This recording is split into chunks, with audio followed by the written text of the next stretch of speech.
Pagdiriwang naman po ng Pindang Festival sa bayan po ng Magaldan, inumpisan na para sa good news na yan. Kwento mo, Idol Maya.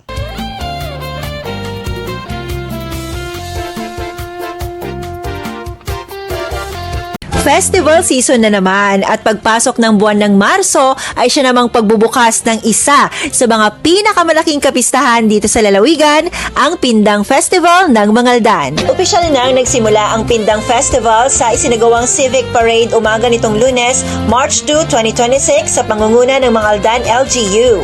Humigit kumulang 50 grupo at organisasyon ang nakiisa kung saan tampok rin ang mga makukulay na floats na dinisenyohan ng mga nagsipagdalo sa parada.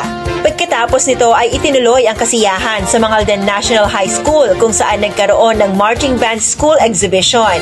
6 na Drum and Lyre Corps at isang Drum and Bugle Corps ang nagpakita ng kanilang masiglang performances na nagpaindak at nagpaawit sa mga manonood.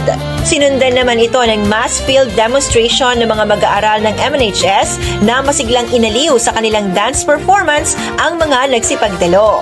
Bawat ngiti sa labi, kumpas ng kamay at indak ng paa ay siyang nagpapahiwatig ng kaligayahan sa muling pagdiriwang sa bayan ng Mangaldan, bagay na nagpapatunay ng pagkakaisa ng bawat mamamayan nito. At yan ang ating good news. Ako po si Idol Maya, Tatak IFM. IFM News. IFM News. IFM News.